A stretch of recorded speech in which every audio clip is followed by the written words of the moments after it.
Hi, Dad. So are you ready to talk? So what? I don't get a hi? I'm ready to talk. Yeah, well, you came in seemingly signed with like you got something on your mind that you're still feeling some kind of way about something. Well, Dad, you know what? We agreed to talk, so let's talk. We need to get to the bottom of all this back and forth. Let me tell you, I'm going to tell you how I feel. Really. I understand that I spent many years coming to see you in prison. Understand, when I came to see you, I was a child. For the last 22 to 24 years as I was coming, I was a child. The only thing that I wanted was my daddy. You know, and I thought about it in our last conversation that really teed me off. You know, when you made that whole comment about me being an angry black woman, and I need you to listen to this, Dad. Of all people, for you, my father, to say that I'm an angry black woman, and for you to not even understand that you're the root of my anger. There you go, making me responsible for your stuff. No, listen to what and how you feel. Can we listen? And that's what I said. I'm telling you how I feel. Because I need you to be able to hear what I have to say. And then I'm going to take the time to listen to you. But I need you to hear me. So you and to hear my heart. So you want to control this scenario. You want to accuse me of certain things and want me to be quiet during that scenario that you're bringing forward. I do. Go ahead. I'll try. I'm not guaranteeing nothing. You know what? You don't have to guarantee nothing. But I just want to tell you, because in order for us to get through this and to get to a place of peace and to get to a place of healing, this is where I want us to get to, is healing. Maybe you think that you're healed. That's all right. But I'm only taking account for me. I need to be whole and I need to be healed. And in order for me to do, I need to empty everything that's on my chest or my heart. Not even my chest, but my heart. So this is what I wanted to say. All the years that you were gone. And the thing is that, what you don't realize, maybe not, out of my eyes, coming up as a child, you know daddies are a girl's first love. And you stole that from me. You stole that from me in this respect, that you didn't give me the opportunity to love you like a father. You didn't give me the opportunity to know you as a role model, as a man. So maybe I wouldn't have made the same mistake that I made with a husband that act like you. But if whoa, you laying some heavy stuff on me that. Daddy, we are both older. Yeah, and we both get. But let me tell you, you have your time, and I am going to be quiet, but I need you to hear what I'm saying. Understand, before Mama died, all the times Mama used to take Orlando and I up there to see you. Understand, we may have been able to see you twice a month or even once a month. So you say for 20 years, we only got a chance to see you, 220 times about? Out of 20 some years. And this is the thing, Dad, this is what you don't understand. You didn't go to jail just once. You went to jail 3 times. So what that told me, this is my mind as a child, that we were never good enough. That you always felt like you built a better bond with the men in prison than you have with your family. You don't realize how much we needed you. Mom needed you. I needed you. Brother needed you. And 3 times you abandoned us because of your choices. 3 times, Dad, not just once.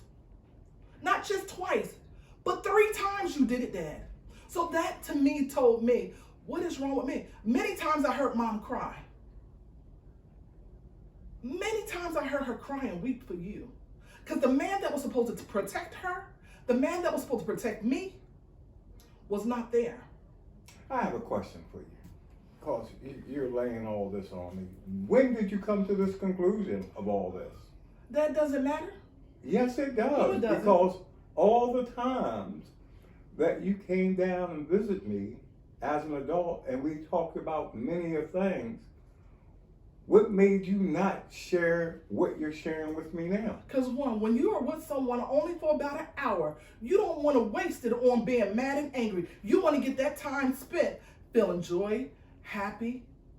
You want to spend that time making sure that it's well spent. So if anything happened to you, the last memory of you, I want to have it being joyful. If anything happened to me, I would never want to have left that prison and got in a car accident after we had argued and I never got a chance to say I love you, or I never got a chance to say forgive me. So I chose to make sure that you were in a good frame of mind while you were there, and I chose to take the brunt of what I was feeling back home with me every time I left. And so you said something very key to me, that you were angry and all that you were doing was putting on a facade for the sake of appearances, when all the time you were feeling this in your heart and you never let me know that you was feeling that way, and I thought that we were good. And now all of a sudden you're bombarding me really with your anger and the blame game, when we could have started resolving that issue while I was in the joint. But that's what you don't understand, Dad. You could never resolve it while you were in the joint, because you still were separated from me. You still were separated from Mom. So how are you going to resolve something that you couldn't resolve? Because we had telephone calls, Dad, letter writing, those type of things. You're making yourself feel good. No. You're not taking responsibility or accountability for your actions. I am sharing with you, how could I be accountable for my actions when now you're putting this on me at this particular time? And again, you're still not taking accountability. I have yet to hear you say, I apologize for this, that, and the other. This is what happened. So tell me this, Dad. Tell me what happened in your life that caused you to be separated from us over and over again. Oh, no, we're not going. Yes. No. This is why we're here to talk to Emily. No. So we can get down to the bottom of some of this stuff. No, we're not going there. So how are we there. going to address the trauma if you don't want to talk about it? Because, first of all, you're trying to dictate the terms of this conversation. Now, do I want the healing process? No, you don't. No, you don't. You want to keep coping. I want to get the healing. You want to keep coping. Well, you said something significant, and you need to take into account that I've dealt with my issues, except now I'm dealing with you, because I didn't know that you had this issue. But why would you not know this? Why would you not know what kind of issue? You should have some issues. Listen, of being separated from your child and your wife. I understand about separation. Dad, Whoa. Dad, Wait a minute. You're not being accountable. You're not being truthful. So you're not listening to me now, because you're allowing your emotions and your anger to take control of this conversation. I have said to you that as my daughter, I have thought about all that I did to cause the trauma that's in your life. But I didn't know the specifics about how you felt about all of it until now. And I seen that through the actions of you blaming me for how the kids were acting.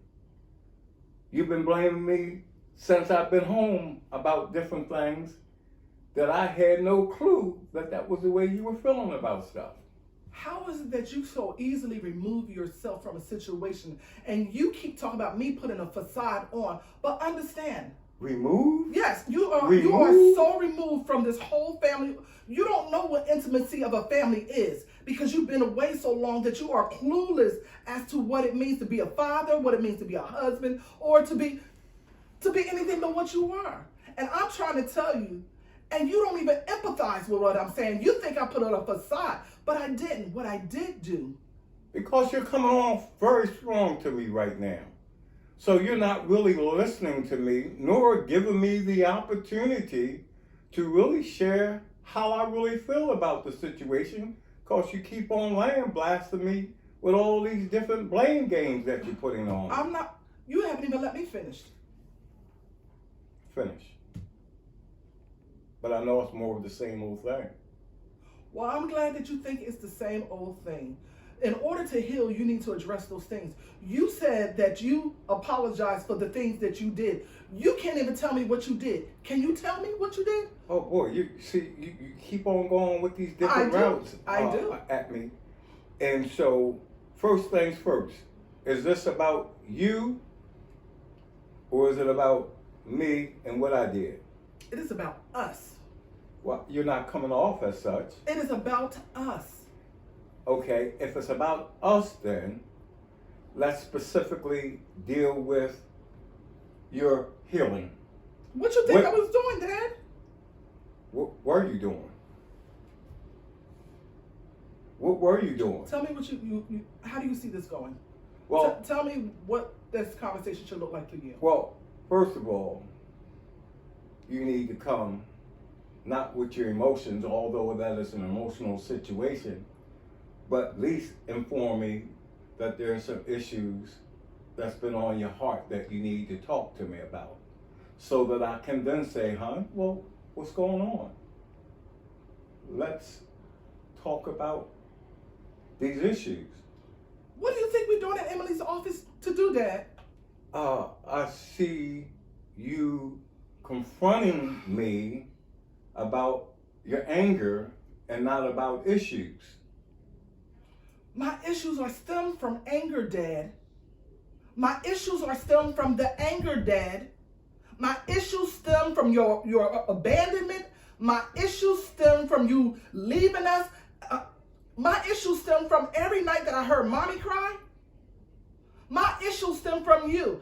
I didn't get a chance to go to the prom. I didn't get a chance to enjoy the first dance with my father when I got married. I didn't get a chance to do any of the things that girls usually do with their father. I didn't get a chance to be daddy's little girl.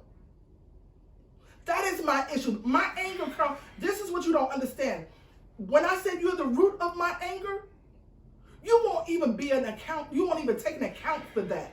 It's not the blame game. It's I'm finally acknowledging why I am the black angry woman that you so say that I am. I acknowledge that. And I had to do some self-introspection. Why am I angry? And I figured out, you know what? It was because my daddy was absent. It is because of the fact that I felt that my daddy really just maybe not loved me enough to stay home. Not that he didn't go to prison once, but he couldn't even stay home the second time he went to prison, when he got out. He did it 3 times. And out of almost 54 years of life, you've been gone almost 30 years of those years, on and off. Close to 30 years. I never got a chance to love you as a father. Look, you need to understand this, and it might be difficult for you to understand. I was out there trying to be a provider for y'all. The means in which I went to provide for you, yeah, I admit freely that I was wrong. What means? Tell me the means, because I don't know the story, because Mom kept you from the story. Well, I was a criminal. I thought I was a hustler, but the bottom line was I was a criminal. And so I thought the best way to provide for my family was to get out there and make it happen. As a black man, there was not a whole lot of different jobs for me that I could support the family in. So the only way that I thought that I could support the family was by getting out there and trying to make things happen and doing what I needed to do. Now, in that, I wasn't thinking about abandoning the family. I was thinking about providing for the family. And for that, when I got caught, I got locked up. But in my mind, I never abandoned the family. I was trying to make it happen for the family. And if I had known that this was the way that you felt all this time, we could have addressed that, and I could have really shared with you my heartfelt feelings about that. Now, for you feeling like that, I really apologize for the part that I played in that. But, you're a grown woman today.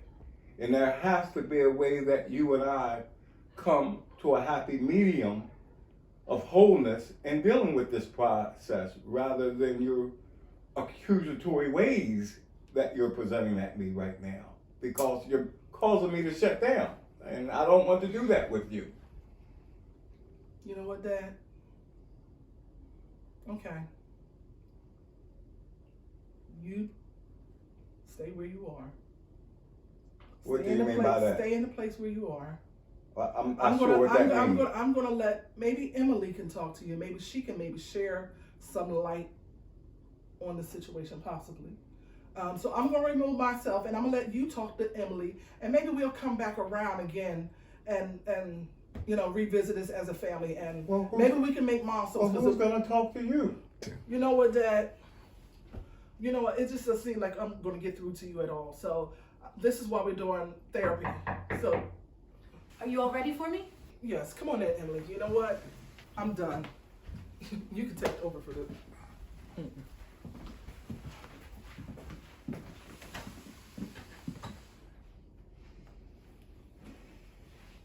So how are you doing, Mr. Shockley? I feel that that's a loaded question. Well, that's good. We have lots to talk about then. And so what is it that we're going to talk about? Well, I think you know what Terrie asked us to work on. Sounds like she's got a lot of anger. I'm wondering how you feel about that. A little overwhelming, intimidated, and that she's only looking at this from her point of view. And so that's really frustrating for me. I'm sure it is. So you feel like she's not taking into account your experience?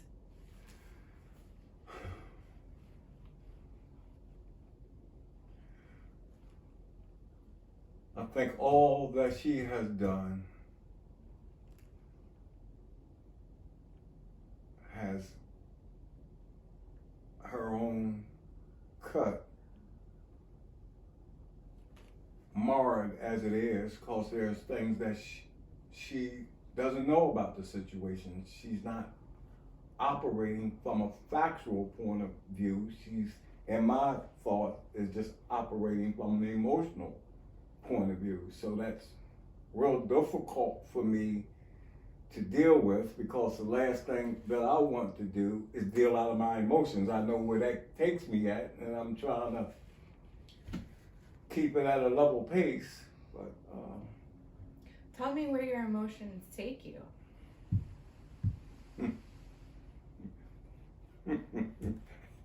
I'm laughing because in my past, you would have got something that would be very shocking to you to see me display. And I've come a long ways in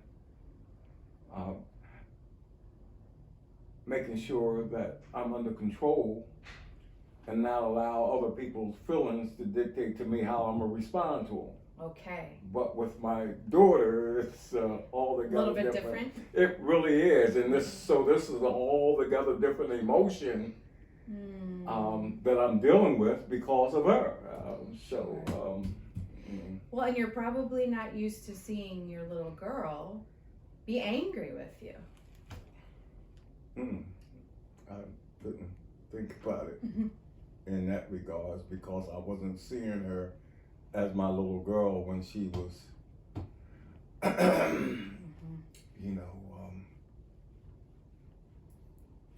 And she was sitting here talking.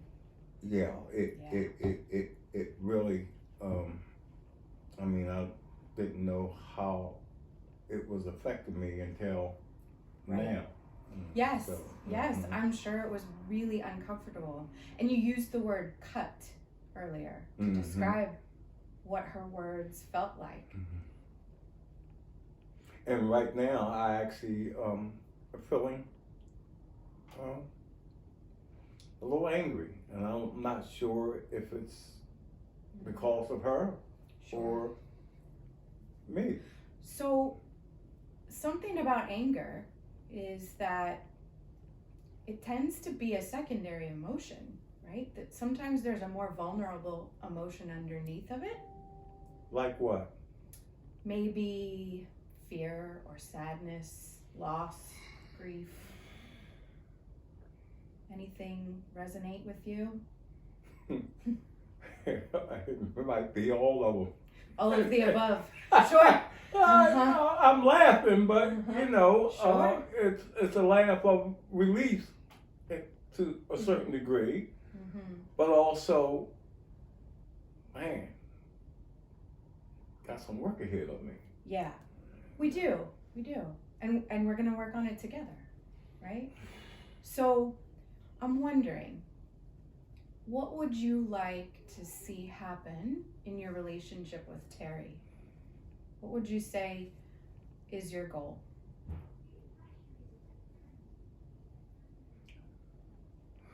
I'm not sure right yet, but I definitely want to continue discussing with her about her emotions, Yeah. about her true feelings, about how she felt about me being in prison. Right. And to resolve those feelings. I definitely want to see that happen. Yeah. Because right now, I just feel that she's looking at me as a monster. And that really hurts. It hurts. Especially with all the time that I felt that we were together, holding conversation, and now this comes out, and maybe there's some betrayal there. Some feelings of betrayal. I don't know so much as betrayal as deception. Yes. Um, And that breaks up trust, and that, right? and you know, because I want to be open, I want to share with her about my past and what I was doing and why I was doing it. Yeah. But I'm not sure if I can trust her with that. Sure. And so maybe we need to work on rebuilding trust between the two of you. Well, how do we begin that process? Because right now we're at an impasse. Yes. That's something we can all agree on. Yes. Absolutely. Well, what role do you think emotions play in building trust with one another?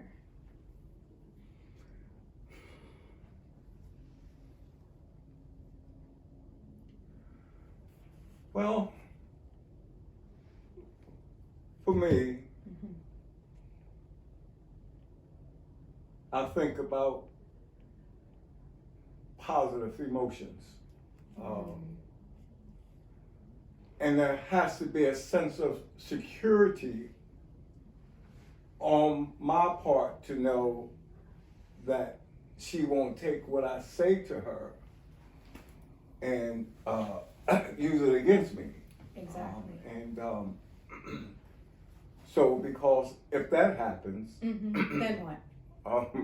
I'm raise my voice. I'm going to get in my defensive mode and get my get back. Sure. And and that'll break trust, right? Sure. And that's sure. the last thing that I want to see happen. Yes. So there's times, you know, she wants me to keep quiet while she, you know, share her heart. That's a little difficult. It is. When not accurate information coming forth and what she said I did and being deliberate in what I did and abandoning the family. That stings, you know, to have somebody tell you that you abandon your family. It does sting. And you know, I don't know. I don't even know if I'm really ready to discuss that until I deal with that Sure. emotion. Sure. And maybe that's something you and I can work on to get ready when, you know, when Terrie comes in and we all talk together. Sounds a little bit like shame, maybe?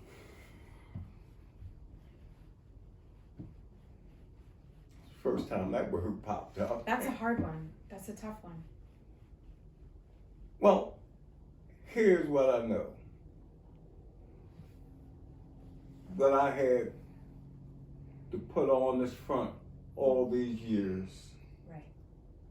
And didn't allow nobody to penetrate that shield that I had up. Sure. You had to do that. Had to do that, but at the same time, I also dealt with some issues that caused me to land in jail. Right. And I really felt that I could go and come out and be an example to the family. And so having this land at my doorstep, that was something that I hadn't prepared for and wasn't prepared for. Right. And so it's like starting all over again, but yet still standing at the same place that I'm on in my maturity. Yeah. And so It makes it tough. I wonder, when you talk about the defense and that tough exterior that you had to use to survive, what do you think is underneath it? hurt little child. Yeah. I know what that is, and that's what happens when I think about my childhood. That perhaps it's mimicking that process. Generational patterns, perhaps. Mm. Yeah, yeah. And I wonder too if you've ever talked to Terrie about your childhood. Never. What do you Never. think has kept you from that?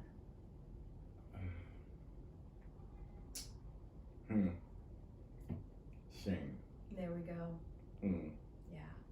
Shame. Yeah. Shame. Shame. And that she would look at me differently. That's And something she's already you looking at me differently. There we have it. There we have it. No, Right? man. So much of learning to tolerate these uncomfortable emotions, right, is learning to sit with them until they pass. Wait a minute. Say that again. Yeah. Sit Learning with them. to sit with them I don't and know. be uncomfortable. What do you Sit. think about that? Not your favorite, huh? Because I'm the type of person that likes to get things done. So you're telling me to sit is like being patient when, I'm being confronted with some issues that I need to put some work in. Exactly. In that sense, Sure. Sure. Because I recognize one thing about myself is that, I like to be in control. And so this is a situation. Well, and I wonder too if that control and finding that control was a way for that hurt little child to stay safe.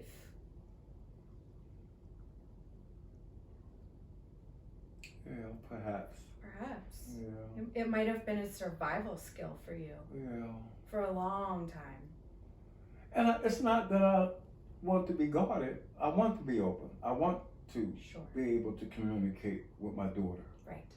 I think it's very important to not catch up, but for her to know the real me. The real you. Underneath that defense. Yes, ma'am. I think that's important for me. Yeah. For her. And that will take some courage, won't it?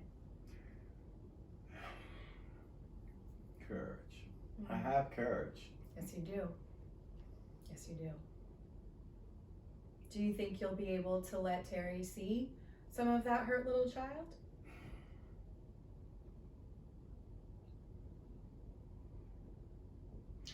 I think that it will have to be in a safe environment.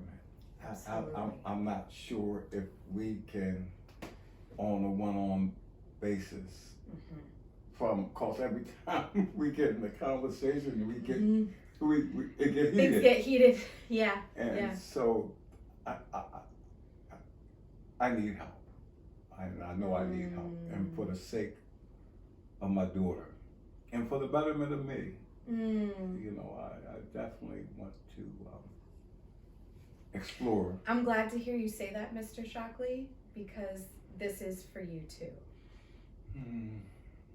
Yeah. All right, well, we'll keep meeting, and when we're ready, we'll bring Terrie in. How does that sound?